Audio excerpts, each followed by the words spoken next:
एक जंगल में कालू कौवा अपनी भाई मुन्ना कौवा के साथ रहता था। कालू कौवा बहुत ही गरीब था। कालू अपनी पत्नी और बेटे के साथ अपने एक छोटे से घर में रहता था। वहीं दूसरी तरफ मुन्ना कौवा बहुत अमीर था।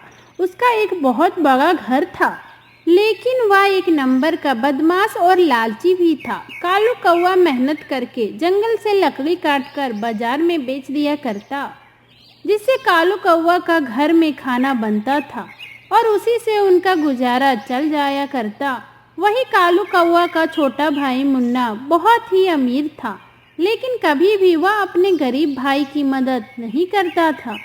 एक दिन जंगल में बारिश होने लगती है, जिस वजह से कालू कौवा जंगल नहीं जा पाता और वह सूखी लकड़ी बाजार में बेच नहीं पाता और उसके घर में खाने के लिए कुछ भी नहीं होता।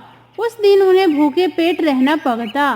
सुनिए जी, हम तो बड़े लोग हैं, हम एक दिन खाना नहीं खाएंगे तो भी चलेगा, लेकिन हमारा बेटा तो अभी बहुत छोटा है, वह एक दिन भूखे नहीं रह सकता है। आप एक काम कीजिए ना, अपने छोटे भाई के पास जाइए और अपने बेटे के लिए कुछ खाने को लेके आइए। ठीक है गौरी, मैं अभी मुन्ना के घर जाता हूँ और अपने बेटे के लिए कुछ खाने को भी लेकर आऊँगा। कालू कौवा अपने छोटे भाई के घर की तरफ चला गया। मुन्ना, आज बारिश होने की वजह से मैं जंगल भी नहीं जा पाया और इसी वजह से बाजार में सूखी लकड़ियाँ भी नहीं बेच पाया। अब मेरे घर में तो खाने को कुछ है नहीं। मैं और मेरी पत्नी तो कुछ नहीं खा के भी काम चला लेंगे, लेकिन मेरे बेटे को बहुत भूख लगती है। कृपया करके कुछ खाने को दे दो ना। अरे भैया, तुम्हारे घर में खाने को कुछ नहीं है तो इसमें मैं क्या कर सकता हूँ। आपको देने के लिए कुछ भी नहीं है मेरे पास। आप अपने घर जाए और आराम करें। क्या हुआ जी, आप खाली हाथ वापस आ गए? गौरी, मुन्ना ने तो मुझे कुछ भी नहीं दिया। वो बहुत ही स्वार्थी इंसान बन चुका है। उसे दूसरों की तो बिल्कुल भी परवाह नहीं होती है। बेटे, आज तुम्हें खाली पेट ही सो जाओ। कल सुबह होते ही तुम्हारे लिए कुछ न कुछ खाने का इंतजाम जरूर कर दूंगा। सभी लोग भूखे पेट ही सो जाते हैं। अगले दिन रोज की तरह कालू जंगल से सूखी लकड़ियां लाकर बाजार में बेचने लगता है और अपना घर चलाता है। एक दिन कालू कौवा की तबीयत खराब हो जाती है और कालू अपनी पत्नी से कहता है, गौरी, 5 दिन से मेरी तबीयत खराब है। जो भी पैसे बचे थे वो भी अब खर्च हो गए हैं। अगर मैं कल सूखी लकड़ियाँ लाने नहीं जाऊंगा तो कल घर में खाने को कुछ भी नहीं रहेगा। कल मुझे जंगल जाना ही पड़ेगा। ये आप कैसी बात कर रहे हैं जी? ऐसी स्थिति में आप जंगल कैसे जाएंगे? आपकी तबीयत ठीक नहीं है और आप काम करने की स्थिति में बिल्कुल भी नहीं है। ऊपर से आप अपने आप पे ध्यान दीजिए, अपनी सेहत भी ख्याल रखिए। आप ठीक हो जाइए, उसके बाद काम करने जाइएगा, लेकिन अभी मैं आपको कहीं भी नहीं जाने दूंगी।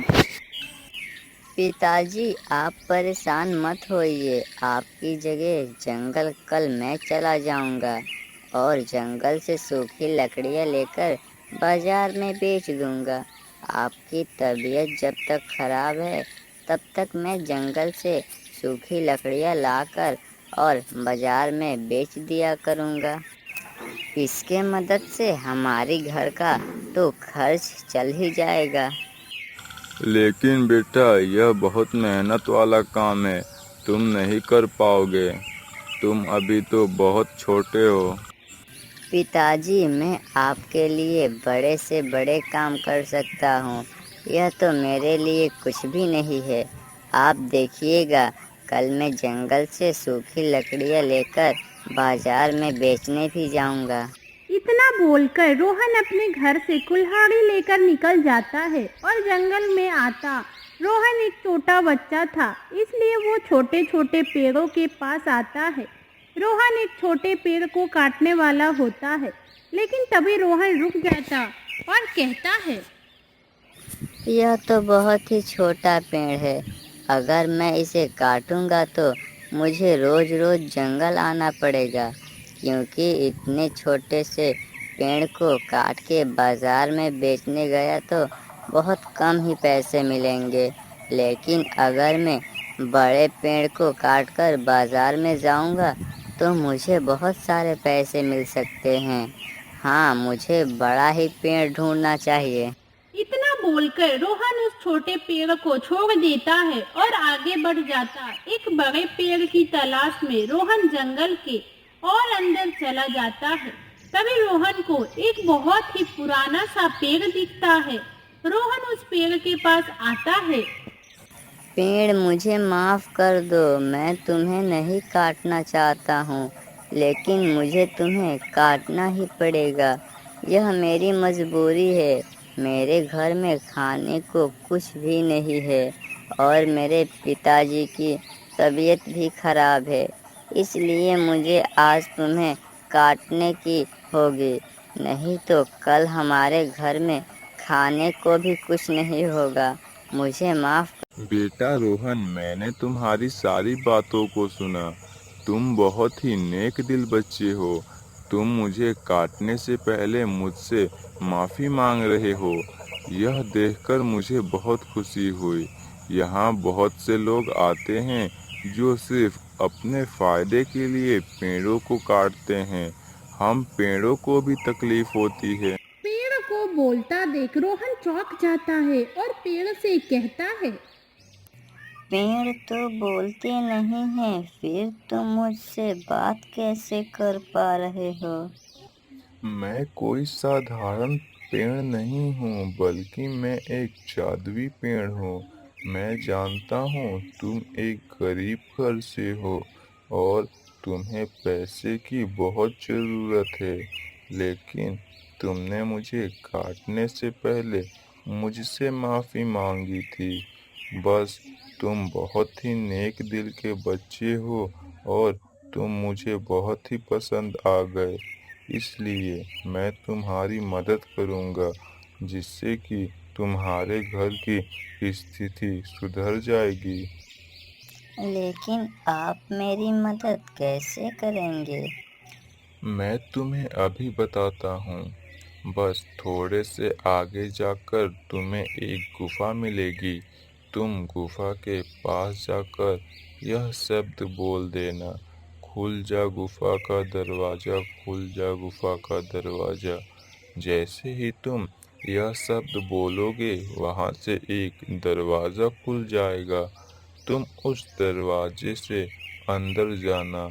वहाँ तुम्हें बहुत सारे खजाना मिलेंगे।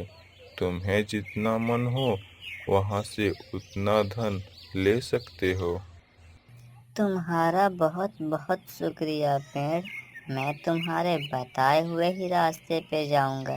रोहन पेड़ के बताए रास्ते की तरफ चला जाता। तभी उसे एक गुफा दिखाई देता। तभी रोहन गुफा से कहता है, खुल जा गुफा का दरवाजा, खुल जा गुफा का दरवाजा। गुफा का दरवाजा खुल जाता है और रोहन गुफा के अंदर अंदर चला जाता। रोहन गुफा के अंदर देखकर चौंक जाता है, क्योंकि वहाँ पर बहुत सारा सोना था। लेकिन रोहन के मन में लालच बिल्कुल भी नहीं था और फिर रोहन वहाँ से अपने जरूरी के हिसाब से सोना ले लेता है और फिर बाहर आने से पहले कहता है, खुल जा गुफा का दरवाजा, खुल जा गुफा का दरवाजा। रोहन गुफा से निकलकर उस पेड़ के पास चला जाता है। पेड़, तुम्हारा बहुत बहुत धन्यवाद। तुम नहीं जानते तुमने मेरी कितनी मदद कर दी है। तुम्हारी ही वजह से मेरे घर की हालात बहुत सुधर जाएगी। तुम्हारा बहुत बहुत धन्यवाद।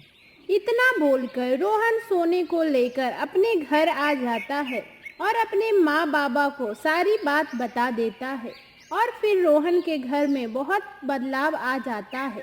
रोहन के पिता एक बहुत ही अमीर आदमी बन जाते हैं। रोहन का एक बहुत ही बड़ा गढ़ बन जाता है और उनके घर में खाने पीने की किसी चीज़ की कमी नहीं रहती। यह सब देखकर कालू कौवा का भाई मुन्ना को शक होता है। अरे रातों रात भैया इतने अमीर कैसे बन गए? जरूर इसके पीछे कोई राज है, जाकर पता लगाना पड़ेगा।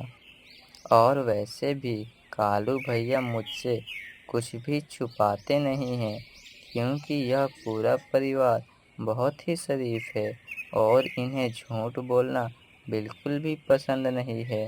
सच यह मुझे ज़रूर बताएंगे।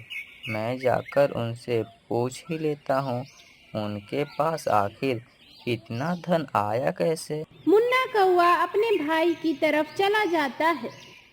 भैया, कल तक तो आपके घर में खाने को भी कुछ नहीं था, यहाँ रातों रात आप इतने अमीर कैसे बन गए? इसके पीछे क्या राज है? आप मुझे बताएं भैया। और फिर कालू कौवा मुन्ना को सारी बात बता देता है। कालू की बात सुनने के बाद मुन्ना के मन में लालच जाग जाता। मुन्ना कौवा बिना देरी किए वहाँ से निकल जाता है और उसी जंगल में आता है और गुफा को ढूंढते हुए गुफा के पास पहुँच जाता है और कहता है, खुल जा गुफा का दरवाजा, खुल जा गुफा का दरवाजा।